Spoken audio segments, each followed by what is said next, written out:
This is Soldier. He is one of the 9 classes in Team Fortress 2, and besides being completely insane, he is also able to rocket jump very fast. Unlike its predecessors, rocket jumping in TF2 is an intentional mechanic, and Soldier's entire class identity is based around his ability to move really fast and rain down high damage rockets onto his opponents. But what if he moved faster and had a shorter time to kill? Well, let me introduce you to the BEGGAR'S BAZOOKA.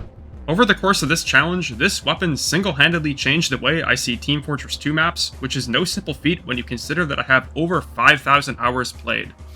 But I am getting ahead of myself. I'll get to all of the shenanigans that this weapon enables you to do later. For the uninitiated, how does the BEGGAR'S work? Well, most of the Soldier's rocket launchers all function quite similar to each other. This thing is the odd one out. The BEGGAR'S bazooka starts out with 0 rockets loaded. Upon holding down the fire button, you will begin to load rockets. Releasing the fire button will cause all of the rockets loaded to fire out in rapid succession. You can shoot up to 3 rockets total in this fashion. It is important to note that this barrage mechanic fires rockets much faster than the stock rocket launcher, meaning that your burst damage potential is significantly increased. Furthermore, if you load 3 rockets into the bazooka but do not release the barrage, the 4th rocket will cause a misfire, which deals self-damage, brings down the total loaded ammunition to 2, and deals knockback. If you still do not release your barrage, the 5th rocket will also overload, again dealing self-damage and knockback, and causing your ammo count to again decrease. You can do this a 3rd time before the weapon returns to its typical state of loading up 3 rockets. On the item card, this misfire mechanic is listed as a negative. While I can understand why Valve would consider this to be the case since it limits your barrage to a maximum of 3 rockets, this ends up being one of the BEGGAR'S strongest abilities because of the rocket jumping possibilities it opens up. Again, I'll get to that in just a bit. I was inspired to learn the way of the BEGGAR'S by watching some other folks here on YouTube, and upon equipping the item, I realized that despite having thousands of hours in the game, I was totally incompetent when it came to this unlock. So, at the start of April 2025, I decided that it was finally time to get good. Before I could begin, I wanted to set some tangible goals that I could work towards. Firstly, I wanted to get 10,000 kills on my strange BEGGAR'S bazooka, not including the 1,054 frags I already have on the item. At the time of writing this, I feel pretty confident that this should be achievable in 100 days, although if I skip a couple days, I might fall behind. Getting 10,000 kills in 100 days, which is the arbitrary time period I decided to limit this challenge to, will be no small commitment. This is my main goal, and it will help make sure I am playing enough with the weapon to achieve my next goal, to just get better at pub stomping with the BEGGAR'S. I rarely use the item, and while I am good enough to own most pubs with the stock rocket launcher and its derivatives, the BEGGAR'S is different enough that I might struggle to do well in some lobbies. This is arguably my most important goal because the entire reason I wanted to dedicate so much time and effort to the BEGGAR'S is to make a guide video for it. The problem is, I can't make a guide video without actually knowing how to do the thing in the first place, and the BEGGAR'S is an immensely complex weapon. Speaking of immense complexity, the last goal is to get better at going for what I can only describe as BEGGAR'S trick shots. You know, the clips where you do a crazy jump and totally dunk on the other team somehow. This is what I am simultaneously looking forward to the most, as well as dreading the most. On one hand, if I actually pull off any of these plays, it will be so incredibly satisfying, but I know from experience that making this work in an actual game is rather difficult. Anyways, with these goals fresh in my mind, I loaded into a brand new casual game with equal parts optimism and obliviousness.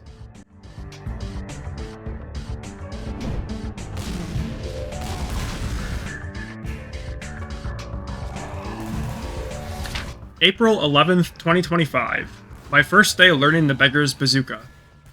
All things considered, I wasn't even playing that poorly, but compared to my typical Soldier gameplay, I was doing pretty bad. Despite underperforming, I was having a wonderful time. I wrote just 3 words in my notes that day: having a blast.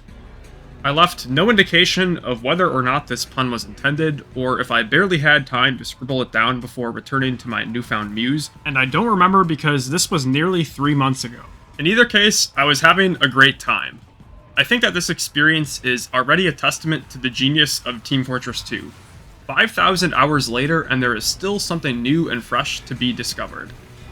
It may sound a bit weird, but I would consider the first day to be a honeymoon period of sorts.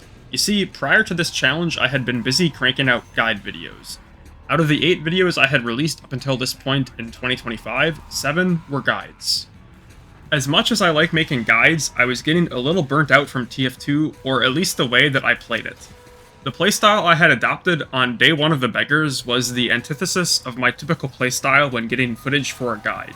Throw caution in the wind instead of trying to play by the book. I know a lot of new players end up watching TF2 videos on YouTube. In fact, watching TF2 videos was the way I got into the game in the first place. If it weren't for Muselk, I would not be sitting here talking to you right now. Obviously, I have nothing against the TF2 YouTube scene, but the point I'm trying to make is that YouTube as a platform encourages you to upload highlights. Because of the highlight-oriented style that YouTube seems to prefer, I would imagine it is difficult for some viewers to discern low-percentage plays that actually work out from your bread-and-butter strategies that have a very high chance of success. The lack of any expectations meant that I had total creative freedom when it came to my gameplay. Instead of feeling responsible for playing the objective, I could go behind and try to spawn camp the free-to-play engineers on repeat if I wanted to. Perhaps then, it was the realization of this newfound freedom that brought me to my next revelation. I am really bad at jumping with this thing. I am by no means an expert when it comes to rocket jumping, but I would consider myself significantly above average at jumping with the stock rocket launcher. Unfortunately for me, it seemed like almost none of my muscle memory transferred over, since jumping with the Beggars is so unique. Really, the only jumps I am actually good at are single rocket wall and floor jumps that are essentially identical to stock. Doing a wall jump with a barrage of rockets was also doable, but I was still very inconsistent at this as well. Lastly, anything to do with misfiring, I was seemingly incapable of doing. I just couldn't get the timing right. With these thoughts of inadequacy bouncing around in my head on just day 2, the 24-hour honeymoon phase ended, and I began to realize just how immense the scope of this challenge actually was.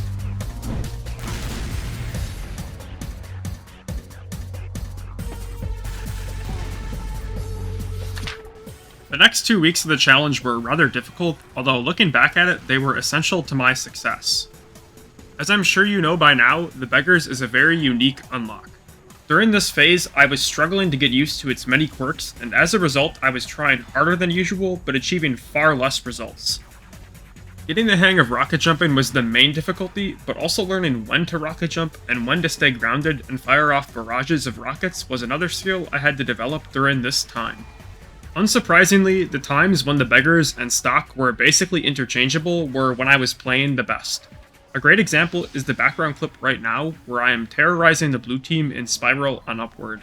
Very little knowledge of the Beggar's Bazooka is required to do well in this situation, just general game sense. Actually holding tiles as Soldier is extremely easy in general, so if you get decent timings with your 3 rocket barrages, it's pretty hard to screw up. Outside of these easy situations, progress was slow, but the results I did get were rewarding. Every little victory was exciting. Landing a barrage of rockets onto an unsuspecting target, or perhaps doing a cool jump and managing to get a frag afterwards were such victories.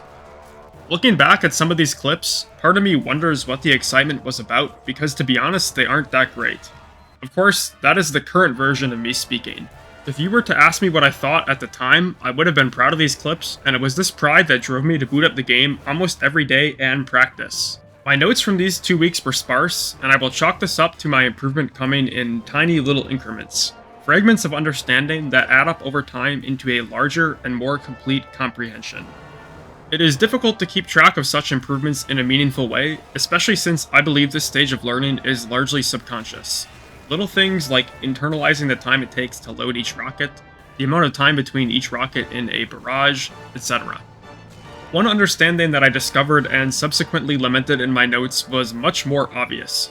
The Beggars is very unreliable at long ranges. Obviously, most things in TF2 suffer from damage fall-off, but with the Beggars, it is more than just that. I didn't mention it in the introduction for the sake of time, but the rockets fired by this weapon have a 3-degree random deviation. You can't have upsides without downsides in this game. Okay, except for the 3rd degree. Anyways, this 3 degrees doesn't sound like much, but when it comes to spamming out sentries, it really hurts. With the stock rocket launcher, sentries are very easy to corner peek and take out within seconds, but with the beggars equipped, it feels like a really poorly designed game of roulette. The further away a sentry is, the harder it gets to actually hit that sentry gun with a rocket. An engineer tanking his sentry gun makes matters even worse. Lastly, I also wrote in my notes simply, I hate sniper. It turns out that a soldier who isn't very good at rocket jumping isn't going to be able to close the distance and is therefore a sitting duck for most snipers. Believe me when I say that I get the last laugh. Okay, the last thing I want to mention during this section is the way that the Beggar's Bazooka interacts with looping taunts. If you load rockets and then perform a looping taunt such as the high five, your rockets will stay loaded. Unlike most taunts that play an animation and then end, a looping taunt can be cancelled at any time by the taunter. The second you end the taunt, your barrage will be fired. Is this an extremely cheap tactic? Absolutely. Was I desperate for frags? Yup. You see, it was at around day 10 that I noticed I was already falling behind in the kill category. Spawn camping on Badwater offense was my go-to way to get easy frags at this point in the challenge, and I was willing to play dirty and abuse looping taunts in order to progress.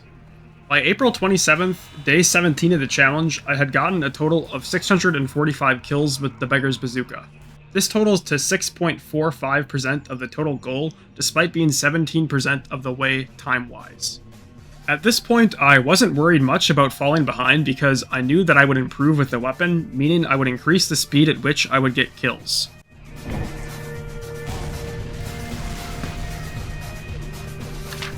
At the start of the third week, I was beginning to become better at using the Beggar's barrage mechanic during combat. However, I was still struggling with rocket jumping. I could perform some of the more flashy jumps, but I was extremely inconsistent. By day 18, I was getting a tad frustrated, and so I decided to reach out to my friend who is an experienced Beggar's jumper. I have done plenty of jump maps before, but never anything without stock. Up until this point, my progress was solely in pubs, where much of your mental bandwidth is dedicated to other things, such as paying attention to the game state. In a jump map, the only focus is rocket jumping. Despite seeming relatively boring when reviewing the footage, it was here on Jump Academy 2 that I made the most progress in this challenge in a single day, despite getting 0 frags. During this jump session, something clicked. The timing of my misfires still weren't perfect, but I was far more consistent. I also got a glimpse of the possibilities when playing through medium walls.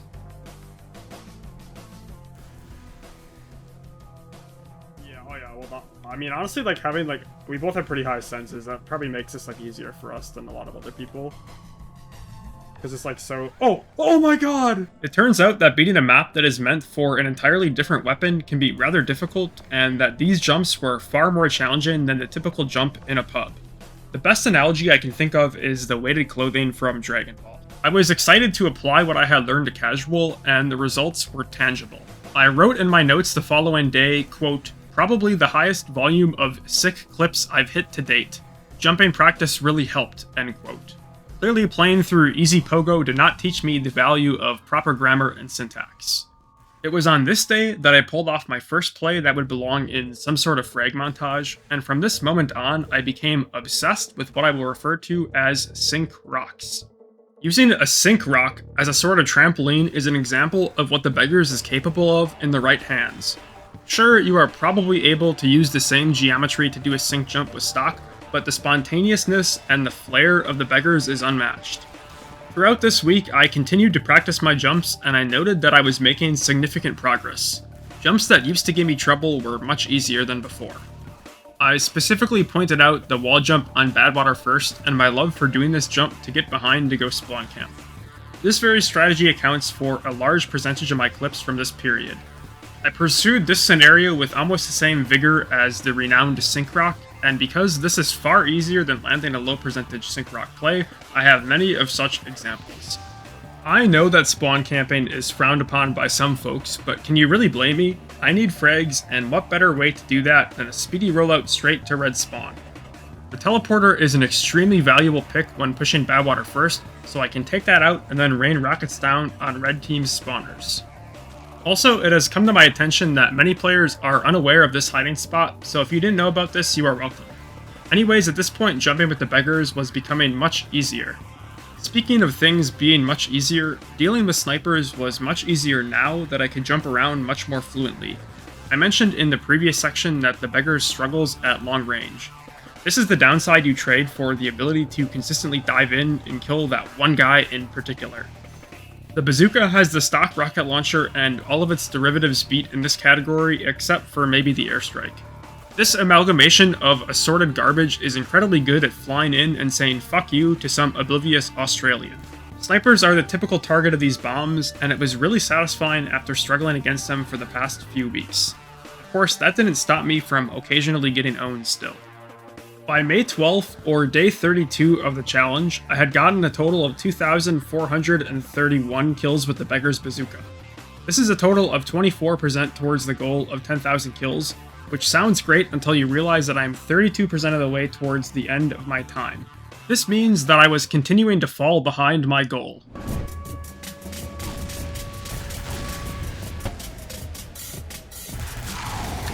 Perhaps knowing that I was falling behind my goal contributed towards the next period of this challenge. I was burning out. For week 5, I wrote in my notes just 5 words. Didn't play much this week. Week 6 was even more bleak of a message. Quote, didn't at all this week either, comma, burnout, end quote. I did not bother to fix the typo. During this 2.5 week period, I just really did not feel like playing Team Fortress 2. There were a few days where I forced myself to boot up the game, those typically ended after a single pub. I was just not enjoying the game like I usually do, so I didn't make myself play. I think the main factor here was just playing too much Team Fortress 2. Another pain point for me was the engineer class.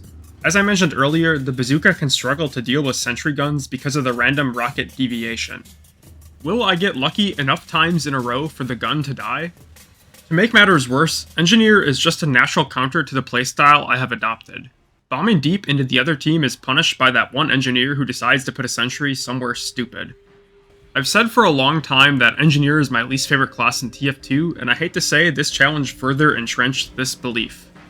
During this period, I played a variety of other titles in my free time, including Bloons TD6 and Battlefront 2. This is largely irrelevant to the video, but I wanted to point out that despite being burnt out, I can still hit air shots. At this stage, I wasn't sure if I would even continue to attempt the challenge. It would be easy enough to repurpose the footage I had been gathering into a guide video and call it a day. This, honestly, wouldn't be the first time I had given up on an ambitious challenge video, and the allure of an easy way out was tempting. I also considered other alternatives, perhaps extending the duration of the challenge or maybe reducing the goal down to 5,000 kills would help motivate me. In my experience, the solution to burning out is to just take a break. Looking back, I am glad I took the time off from the game, and I returned back to playing regularly by the end of week 7. I decided at this point that I would not change the rules of the challenge by reducing the goal, and I would not bend them by granting myself extra time or only counting days I actually played towards the 100 days. I was going to attempt to complete the original goal of 10,000 kills in 100 days, and whether or not I succeeded, I would upload the honest results either way. There was just one problem standing in my way. I had only 2,807 kills by May 30th or day 50. I had some catching up to do.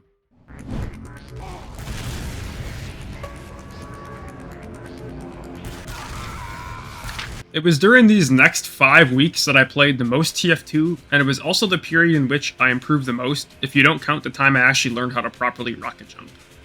As I mentioned near the start of this video, it is difficult to truly measure improvement, so this is a purely anecdotal claim. The only tangible evidence that would support this claim would be the number of clips I captured. For week 1 through 7, I was averaging about 11 gigabytes of footage per week. That is after removing week 6 from the equation, during which I didn't play at all. From week 8 to week 13, the average increased to 16 gigabytes per week. Week 10 and week 12 were 29 and 26 gigabytes respectively, so it is safe to say during this period I was playing a lot.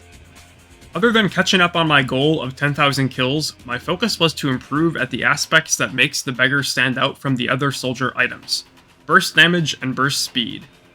Actually, a lot of soldier weapons do both of those things, but the beggars trades the reliability of other unlocks for an increase in the speed and burst categories. The perfect scenario for any beggar's bazooka soldier is as follows. You do some sort of fast or high bomb, and you sink a bunch of rockets onto a group of unsuspecting enemies. Until recently, I was mainly focused on learning the mechanics of the weapon so that I could more consistently execute the keyboard and mouse inputs to do this. At this stage, the mechanics were mostly there, and that left one thing to focus on: timing. The main challenge when bombing fast and sinking rockets isn't the mechanical inputs, but rather the small margin for error. Your jump has to position you in such a way that you have the opportunity to actually hit your target, and of course your synced rockets need to find their mark. What most frag movies, YouTube highlight reels, and video montages won't show you are the times it doesn't work out. Sometimes you pull off a cool jump, but there isn't anything to shoot at the end. Other times you find yourself asking, why would anybody put a sentry there? Why? The list of things that can go wrong is quite long. Direct hit rockets, air blast, your ISP dropping the ball. Whatever the fuck happened in this clip, somebody explain this one to me, please. Source spaghetti, etc. When the stars do align, it makes all of the effort worth it. Please enjoy this vain and indulgent montage with badass music, which I would normally omit. The thing is, I am proud of these clips and don't want to delete them, but I desperately need to clean my hard drive.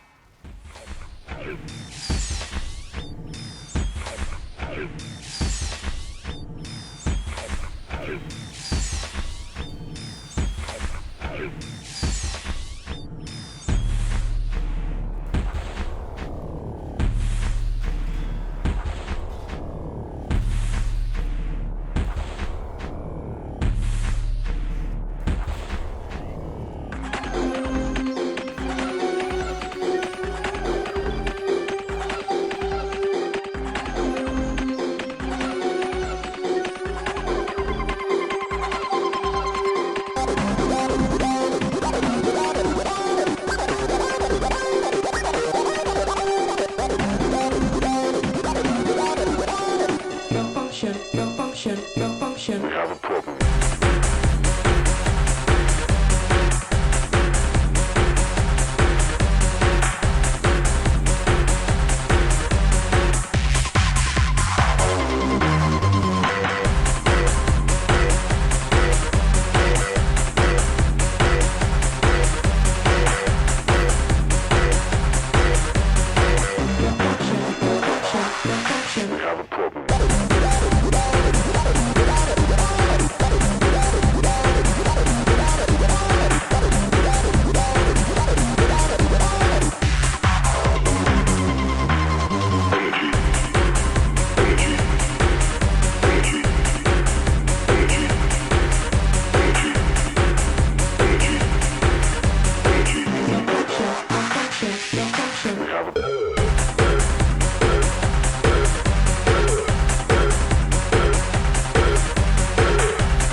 Alright, there is more where that came from, but I am going to move on. Let me know in the comments if you want to see more. Perhaps I'll upload other highlights from this challenge to my second channel. With all of this talk about moving fast and dealing burst damage, it would be criminal to skip it.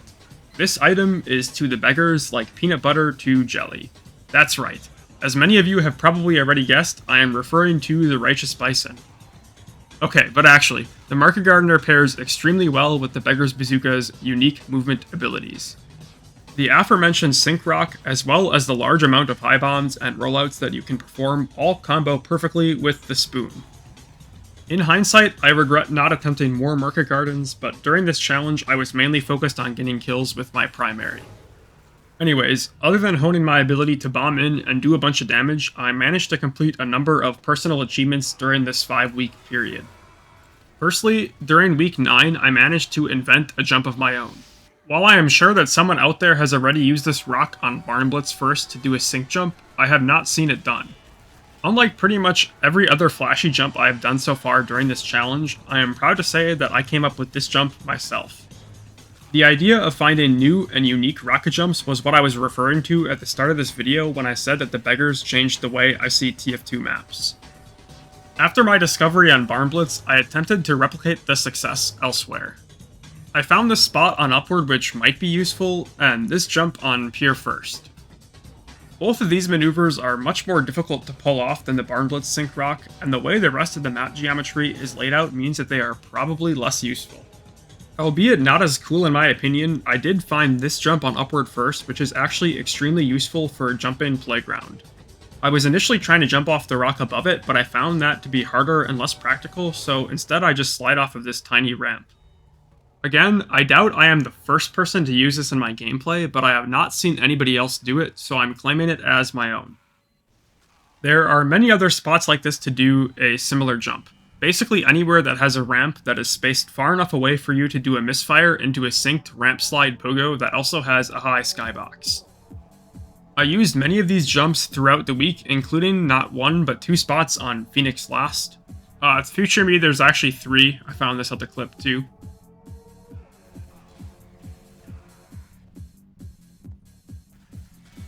A number of areas on Thunder Mountain,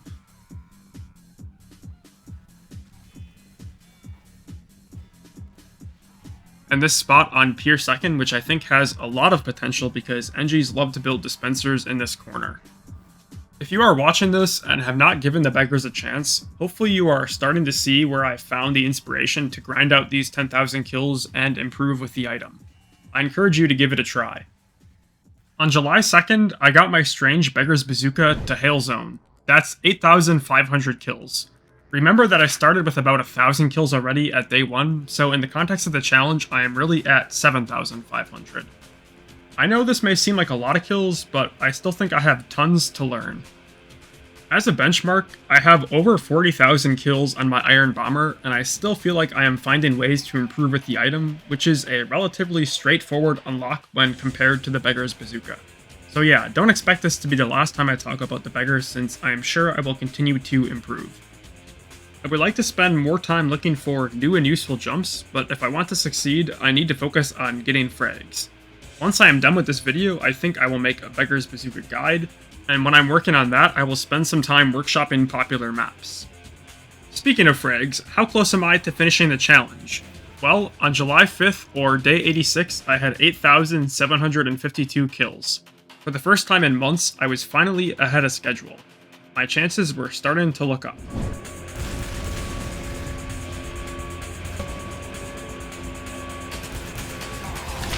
The final 2 weeks of the challenge went by fast. Spending the last few weeks grinding for kills, I had gotten more consistent with the weapon. Of course, I occasionally messed up a jump still, but I was getting better and better at hitting the cool rollouts and bombs. Perhaps the most notable jump is the Badwater First Sync Rock jump. I hit a clip using this 7 times on the last day of the challenge. This was satisfying for 2 reasons. Firstly, Sync Rocks are just totally badass and the clips look cool. And secondly, this was a jump I struggled to hit consistently for a large part of the challenge. If you've been paying close attention, you may have noticed that I have only been playing on a select few maps. This is pretty typical for me because I only queue for the maps I enjoy playing the most. However, I did narrow down my queue a bit more for this challenge. Now that I am at the end of this 100-day challenge, I feel confident enough to agree with the sentiment I have heard from others. Badwater Basin is the essential Beggar's Bazooka map. Without going into too much detail, pretty much every point has multiple things to offer a Beggar's Soldier. Skyboxes are extremely high. There are tons of ramps and rocks to use for jumps, and walls that are fantastic for high bombing on. First and second are my favorite points because of the sheer number of movement options you have. Third point is easily the most restrictive, although there is still at least one really cool fast bomb that you can do into Boiler. Also, if your team has enough space, you can jump behind onto the roof on second. Of course, last is usually engineer hell, but you have a lot of options on both teams. Plenty of high bombs, and both of the flanks are good to push. Another map I think has a lot of fun beggars tech is Phoenix. As I said in the previous section, I need more time to figure out the map, but I think there are tons of possibilities here. This is a neat jump I was using on third that isn't too hard to pull off. The skyboxes are also pretty high on this map, and there are pools of water that I suspect could be used in a jump somehow. Anyways, the time to experiment is not now. I have frags to get. At this point in the challenge, I could feel another wave of burnout coming. If I don't stay laser focused on my goal, I may not get to the 10,000 kills before I need another break. Feeling a strong desire to get done, I was taking any frags I could get. Friendlies in the pregame were fair game. I can't believe I'm saying this, but perhaps for the first time in years, I actually appreciated random crits. In fact, it seemed to me like I was getting an unreasonable amount of them. Well, I suppose any amount of random crits is unreasonable because it's a terrible mechanic, but I digress. Normally I would be annoyed since I feel like random crits kind of ruin interactions in the game, but at this point I was just happy to be one closer to my goal. My hatred towards random crits may seem unreasonable, since as a soldier and Demoman, I objectively benefit from their existence more than most other players, at least on paper. Typically, a random crit feels like an undeserved kill, but for these 2 weeks I welcomed them with open arms because I wanted to be done with the challenge. And yet, despite feeling this way, the days flew by and the strange count rose quickly. By the start of Saturday, July 12th, I had only 235 kills left before I reached the big 10,000. It took me a little over 2 hours of playing to reach the goal. It was here on Upward First that I got the final few frags, and while I would normally finish the game to get my casual experience, I was done.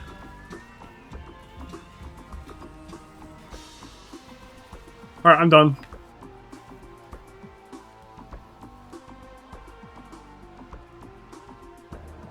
Time to play RimWorld. This begs the question, was all of this effort worth it? Oh! Well, I estimate it took around 100 hours of playing only BEGGAR'S BAZOOKA Soldier to get to this point. Somewhere along the way, my total soldier hours surpassed my total demo hours. Despite wanting to be done with the challenge, I do think I thoroughly enjoyed these 100 or so hours, at least most of the time. I fucking hate engines. I also believe that, while they are difficult to measure, I did succeed in my other two goals.